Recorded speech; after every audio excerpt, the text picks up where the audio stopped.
Right.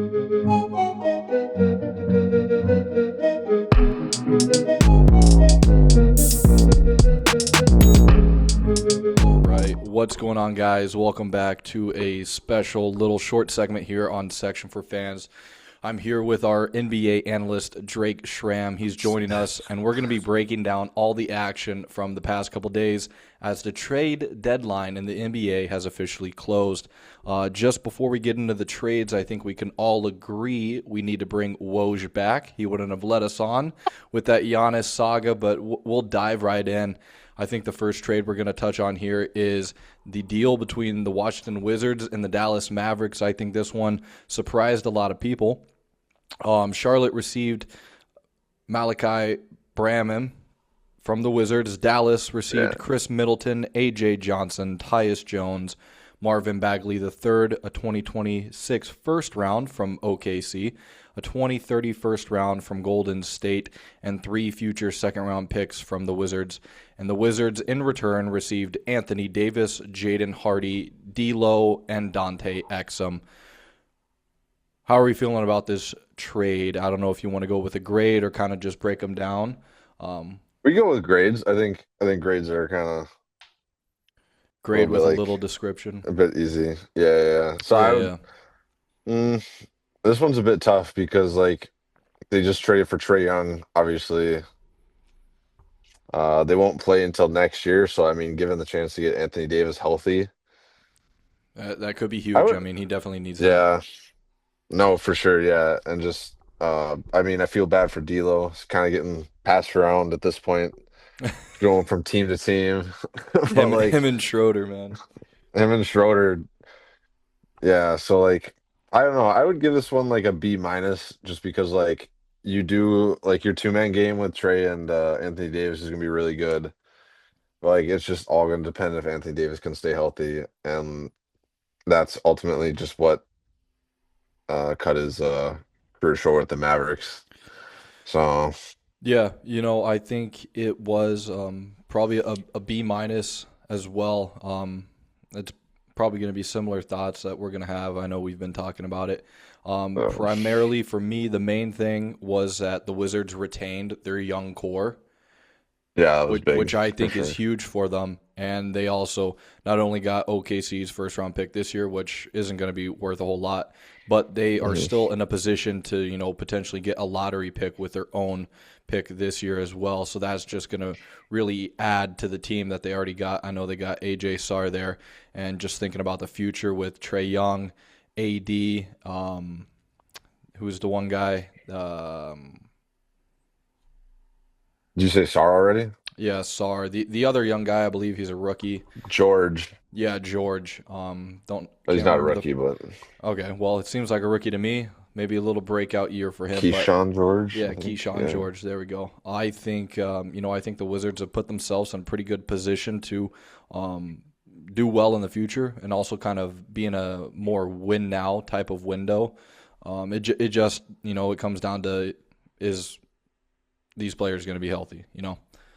Yeah, that's basically just what that is. I think one thing with this trade, it really shows, or it gives them just a little more flexibility with some draft picks now around Cooper Flag. 100%. They needed to load up, and I think the Mavericks are definitely in a rebuild now. I think that is more and more clear after the deadline has passed. And I think, didn't they waive Chris Middleton, or I thought I saw a report that they're planning on waiving him? I haven't seen anything official yet, but I know there's been talks about potentially waiving him. I know that's happened with quite a few guys. So we'll see if he gets waived and becomes a free agent, or if he, rides the rest of the season out there in Dallas. I'd find that pretty hard to. I find that pretty hard to believe if he's going to ride out in Dallas. I mean, Chris Middleton, I felt bad ever since he got traded for Kyle Kuzma. I mean, that's always a low point in someone's career when you're getting traded for Kyle Kuzma. But I mean, it definitely not ideal. He got his championship win, and I think he's in the latter half of his career. So if he does get waived, I think he's 100% looking to maybe either reuniting with the Bucks or going to an actual contender. I think those are two likely options there. No, he would definitely give a boost to a contender for sure. I just don't know. Like, is he willing to take like a pay cut, or is he just gonna? He's not the Chris Middleton from 2020 when the Bucks won the championship. Yeah, So, exactly. He's got the age on him. Next yeah. trade. This one kind of broke a little late in the night for me. Oh And yeah. to be honest, it was kind of surprising. Atlanta trades Kristaps Porzingis to the Golden State Warriors for Jonathan Kuminga and Buddy Hield. This is a bit of an interesting trade. Looking at Golden State, obviously their biggest need has been a big man, and Yeah. getting a player like Porzingis would be good, but he's rarely healthy at this point in his career. Definitely not the player he once was. And if you're looking at it from the Atlanta side, yeah, you're moving on from an injury prone player. I believe Kaminga's on the last year of his deal. So who kind of knows what's going to happen with him if he's going to stay in Atlanta or hit the market? Buddy Hield has obviously got a couple more years on his contract, and Yeah. with them, we'll touch on this in a bit. With them getting rid of Luke Kennard, I think bringing Buddy Hield in is another good spot up shooter type of playmaker. Yeah, I think this trade I would give for the Hawks, I would give it a B plus just because you get rid of Porzingis. Mm, like you mentioned, he just hasn't like when he's Nerve healthy, damage, it's yeah. exactly. When he's healthy, he's a good player for sure. And I think if especially if they can figure out what's going on, I don't know. He mentioned I think last playoff run he was like came down with like a mystery illness or something like that. Something was going on there, and then he got healthy. Now I think it's a lower body injury now. Yeah, I saw something. I want to say it was But like something nerve related. So that's never a good hmm, sign. Um, no. I think what we're seeing here is a trend of, players that have been good in the past, but are now, they're getting hit with quite a bit of injuries. So, I think teams are, hoping for a little revival there, a little healthy revival from those players that they're trading for. Next trade we're looking at here is the Pacers and Clippers. This one was kind of a big one. I think people don't realize how big of a trade it was. We got Ivica Zubac and Kobe Brown going to Indiana, and in return, the Clippers get Benedict Mathurin, Isaiah Jackson, a 26 first from Indiana, a 29 first from Indiana, and a 28 second round pick from Indiana. I want to say something as well. I believe it was they protected the pick. The Pacers did. You can kind of give your reactions here while I'm finding this. Oh, I think I know what you're talking about though. Yeah. Okay. Wait, I got yeah. was it this year's pick that Yeah, they the first pick going to the Clippers is the Pacers' unprotected first round in 2029. The other is the uh, Pacers' 26 first round pick protected between picks 1 through 4 and picks hmm. 10 through 30. So the Clippers, if they can get between 5 and 9, the pick falls outside of that range, and they'll get it. If it falls at, between 1 and 4 or 10 and 30, then it converts to a 2031 unprotected first. Kind of looking at where the Pacers are at the moment, it all comes down to the lottery. No one's guaranteed top four. I think they could be in a pretty good position to get a lottery pick this year in that 5 to 9 window. But if not, they get that unprotected in a couple of years. No, yeah. I think protecting that pick is or not protecting it, keeping that pick is that's gonna be really good. I think with this one, I would give for LA, I would give it probably like a C minus. It's like a decent return. Benedict Mathurin, really good bench player. Isaiah Jackson, whenever the Pacers played the Wolves, he doesn't really stand out like a Benedict Mathurin or someone like that. So I can't really speak on him. I really like this trade for the Pacers. I think being able to keep Siakam, keep like that core of who are their other two? Shepherd, Yeah, they got who are Shepard the other? and Nebhard, right? Yeah, Nebhard. Nemhard, Yep. Nemhard. And then they got Keeping those guys, I think, is huge for them. Hallie coming back as well. So Oh looking yeah, pretty Hallie good for the coming East back. next year. The pick and roll game with Zubac and Halliburton is gonna be so fun to watch. I think low key.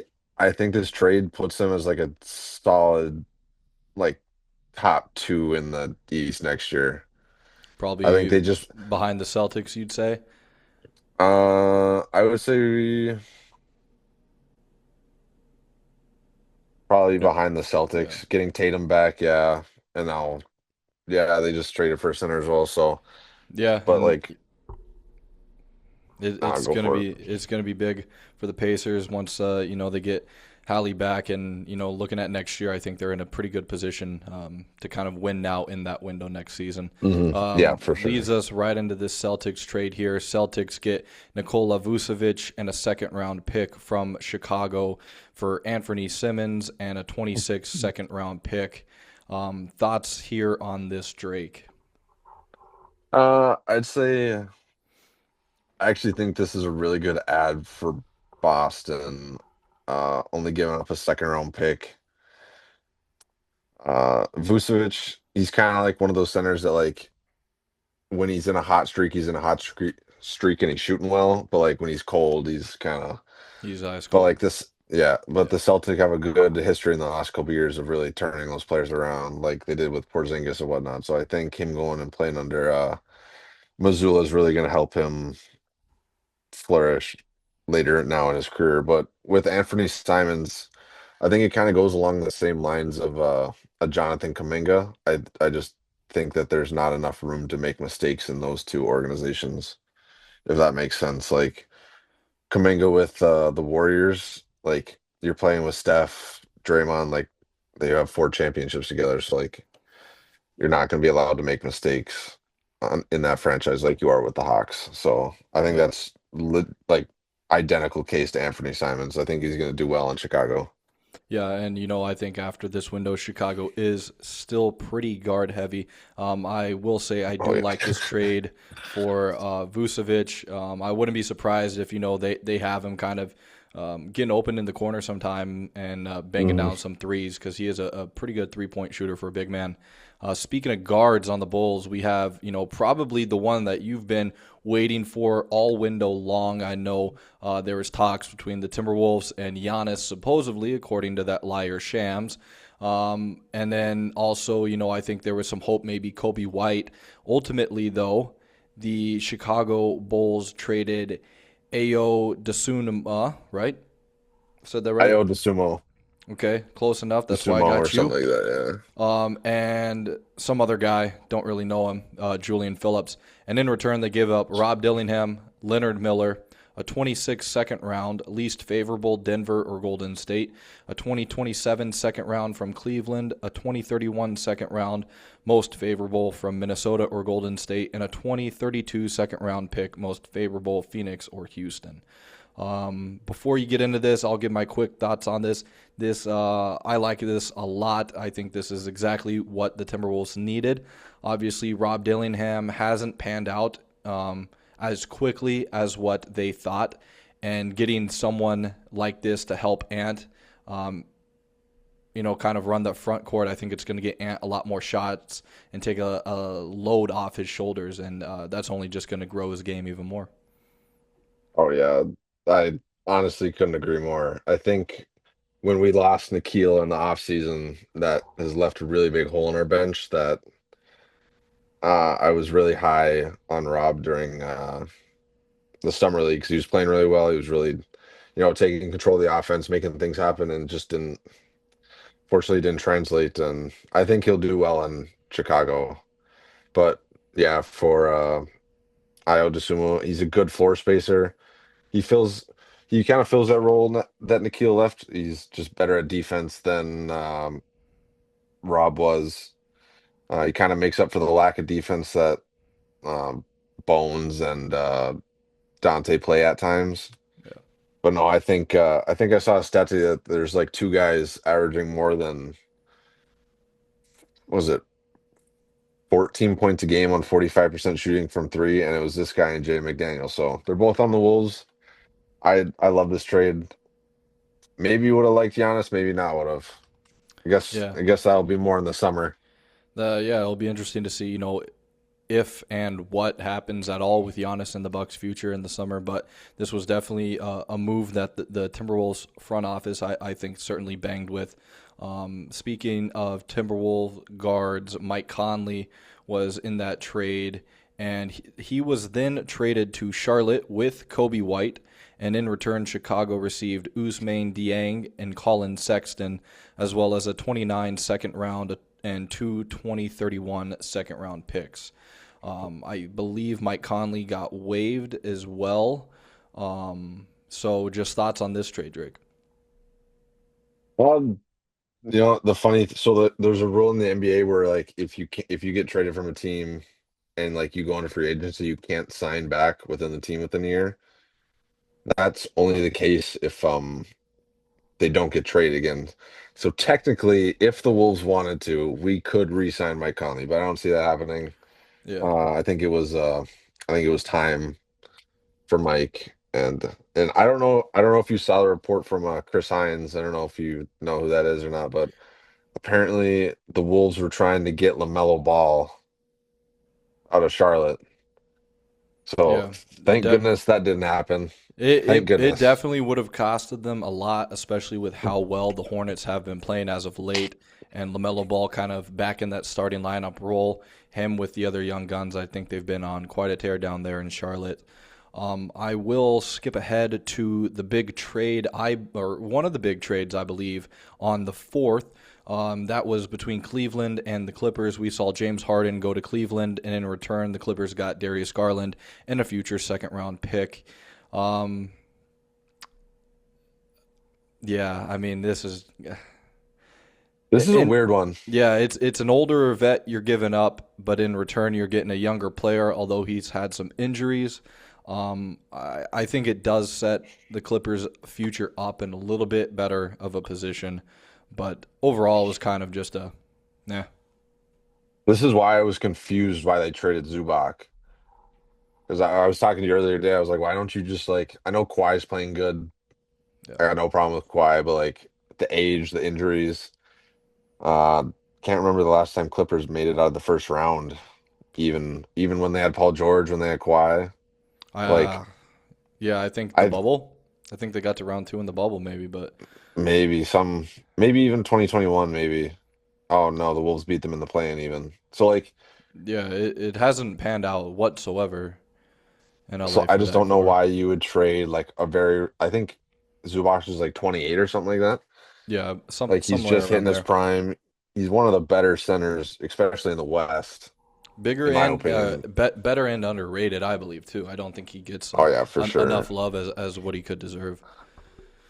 Yeah, and so like with Darius Garland coming to LA, I just figured like I think him and because I think what Darius Garland's like 26, so they're on the same timeline Yeah, and whatnot. So I don't know. Me personally, I think this is not a good deal, or I think LA had some good business and some bad business this window. I think getting Darius Garland was good, but giving up Zubac is not. I wouldn't be ideal.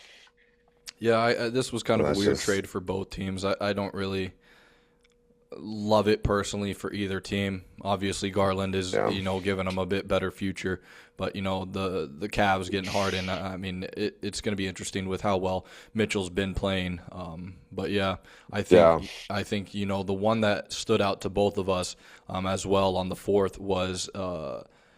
Another Sam Presti masterclass, getting Jared McCain from the Honestly, Sixers, and only gave up one first round pick this year and three future second round picks. This yeah. is huge. I think McCain is going to thrive here. And, looking at OKC's bench, they've been able to do good so far, but I think, McCain's just going to give them a little bit more life.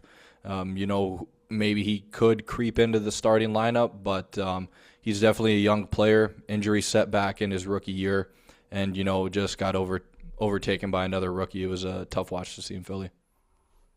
Yeah, I do feel bad for McCain because that first, well, because I think the first injury he got, you needed like thumb surgery or whatnot, or Yep. it was some sort of hand surgery, but he was playing really well at the time. And then just a couple injuries here and there. I think just making sure he gets back to healthy and that he works himself into the rotation at OKC. I think will be he'll just another one, another guard that they get to use apparently. Like this, the fact that Daryl Morey let this happen kind of pissed me off. I'll be Yeah. honest. I can't believe that. Yeah, it's Gen definitely interesting to see that happen. I think, no, I'll make a prediction. Jared McCain's gonna be one of the guys that OKC like that's gonna play really well, and then when he gets out of contract, they're not gonna be able to afford to pay yeah, because they're gonna have two other guards because they already got that lefty. I mean, OKC's injury bug right now, but that Mitchell from yep, I can't remember where he's from, but he's good as well. He tore the Wolves apart in the first time he played. yeah. They've been Tore having, them apart. it almost seems like no-name guys have been creeping in Oh, due dude, to I gotta injuries, figure out and, where this and guy. they've been balling. Um, yeah, I think the Thunders are in a good position as always. Obviously, with Shea being out right now, hopefully he comes back from All-Star break healthy, and they could get going as they've been in a little bit of a downward skid. Some would say. Obviously, the Spurs and Thunder have been kind of must-watch TV over the past, I'd say month or two. They've played each other quite a bit, and every game is lights out. I think this battle that the media is brewing between Wemby and Chet is amazing to watch. Obviously, Wemby is better. I mean, I'm just gonna say that Wemby's better Yeah, than it's Chet. It is what it is. I think what would be really exciting is if they somehow match up in the playoffs. I think that's probably going to be one of the more electric series potentially in the oh playoffs. for sure. That's gonna be so much fun. You know, Oh, but going back to this Mitchell, his name is AJ Mitchell. He's yep. 23 and he's averaging 14 points a game, 3 rebounds, 3 assists off the bench. If he was consistently healthy, there's a good chance he would have won Six Man of the Year. And he went to UC Santa Barbara. Yeah, So that's they the thing. just I mean, their scouting department has been incredible, and your point is that they probably won't be able to re-sign a lot of these guys that have been putting up some pretty good numbers because they've already paid their three kind of main guys, so they don't really have much money to push elsewhere. But with the amount of picks Sam Presti has, it doesn't matter the way they've drafted. They could uh draft, develop, and the guys are going to do exactly what they need. And when it comes time to pay them, they either can or can't, and they'll just keep drafting, and the cycle will repeat there with the amount of picks they got. I think personally, I want to say this is the yeah, this is probably the last big trade. We touched on Trae Young's trade. That was way before the deadline. We touched on that a couple weeks ago. I think it was 2 podcast episodes ago. So the last one here I want to touch on is kind of the big one that surprised quite a few people, and it was Jaren Jackson Jr. being traded to the Utah Jazz. This trade was a huge one in terms of amount of players. The Utah Jazz received Jaren Jackson Jr., Jock Landale, who was then traded to the Hawks, John Concher, and Vince Williams Jr. The Memphis Grizzlies in return got Walter Clayton Jr., Kyle Anderson, Taylor Hendricks, Georges Niang, who was waived, and 3 future first-round picks. Obviously, Memphis is in a massive rebuild mode. It'll be interesting to see what happens with Ja in the future. But we'll kind of ignore the Memphis side of things right now. Obviously, they're a bit of a dumpster fire and look into the future. I want to focus on the Utah Jazz side of things. What do you think this trade does for them personally? I think this is a good trade. Um, yeah, just looking at well, just to touch on the Grizzlies, no one's there's so many reports that no one wants to trade for Ja, which like Yeah, I injury think it was prone tough to off find the value for him. yeah, like injury him just being injury prone the last couple of seasons, his off the court stuff that had happened, like I just don't think any franchise wants to take a risk at 100%. that at the moment. Um Taylor Hendricks, wasn't that the guy like a couple 2Ks ago you draft and you play what was it? Not my team, but Yeah, I mean, 2K is my GM, hilarious. that's what it was. Yeah, Taylor Hendricks was the guy you draft and you go to like 99 overall. So I just thought that was kind of funny. But yeah. I mean, he was a first round pick 9 in 2023. So uh, interesting to see how the rest of his career shakes up. But I think with I actually the more I look at it and think about it, because like they kept Walker Kessler, which is huge because someone needs to rebound in Utah. which is weird because they also they also kept Laurie Markkinen, which I low-key thought he was gonna be like a sleeper being Yeah, gone because they kind of play that the would have same been a position. huge move if he got moved elsewhere in the trade deadline. I know the Warriors were kind of interested in him, but like I just don't think they had the. The I value, know I don't think they had. Yeah, Utah's gonna demand like 8 first-round picks or something crazy like that. But I I mean think he's been playing good too. oh yeah, for sure. Um, I mean they just Keontae George has been playing really good lately. I think they're kind of trying to put some people around him, some pieces around him. They obviously have. And then who's I the can't who's even the remember the point guy they guard they got drafted. I can't even remember the guy they drafted. Ace from Bailey, USC? Ace Ace, Bailey, they got Ace and Bailey. Yep, and totally. Isaiah Collier balled out a couple Yep, nights ago. yep. 22 assists, I believe that was youngest Hmm. player in NBA history to get 22. I believe that record was. For So sure. that's a great piece off the bench as well. Utah, I think it's a good trade. It's just interesting because they are, at this point they're out of playoff contention by quite a bit. So it's an interesting trade that they traded for Jaren Jackson Jr., but without really giving up a whole lot in terms of players. Obviously, they give up quite a few first round picks, but player wise, I think they're still pretty loaded. And I think the Jazz and the Wizards, two teams that have been tanking for the past couple years and have been trying to rebuild. I think they're at a point where they can still rebuild and win now, which is kind of a weird place to be for any team, personally.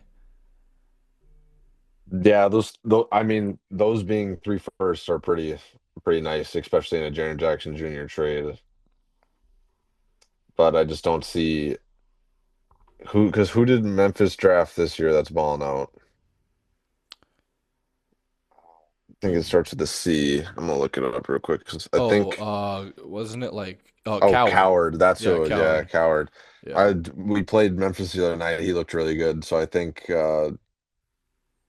think just trying to maybe I wouldn't say necessarily build around him, but just like maybe acquire some more of those pieces, especially with the draft coming up. I mean, this is a This stacked draft draft is going to be absolutely loaded in the fact that the teams that have made pretty big deals as the Jazz and the Wizard, they're more than likely going to be lottery picks, so that's just going to fuel their team for even sure. more. Yeah, And depending on where the Mavericks land as well, um, Cooper Flag's been balling out as of late. So if they could get probably, I'd say I think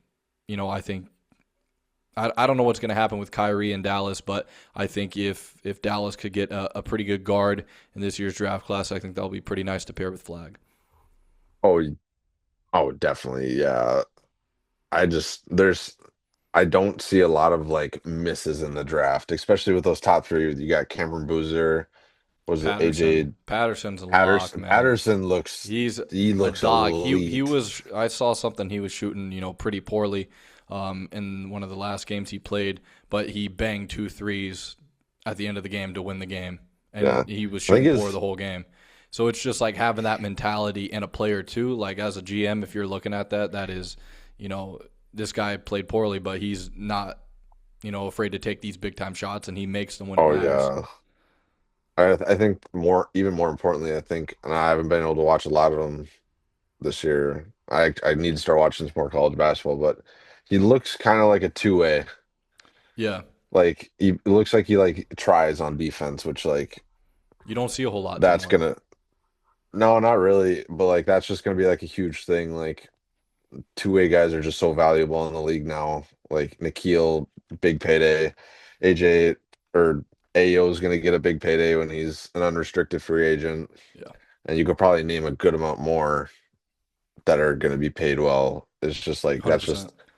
just they're so valuable now, especially with the pace of the NBA and shit like that. So yeah, Yeah, it'll be interesting to see, how the lottery shakes up as the season comes to a close over the next couple months here.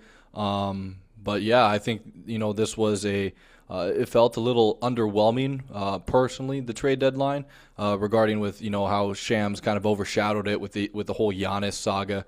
I feel like people were expecting some more bangs out of the trade deadline, but looking back on it, I think teams made some quality moves, and then obviously teams get fleeced as usual. It's just one of those things. But, this was a great little breakdown I wanted to get in as the trade deadline closed today, February 5th. This is, a little NBA trade deadline edition of the Section for Fans podcast here with our analyst, Drake Schramm. Thank you for joining us. See you next time.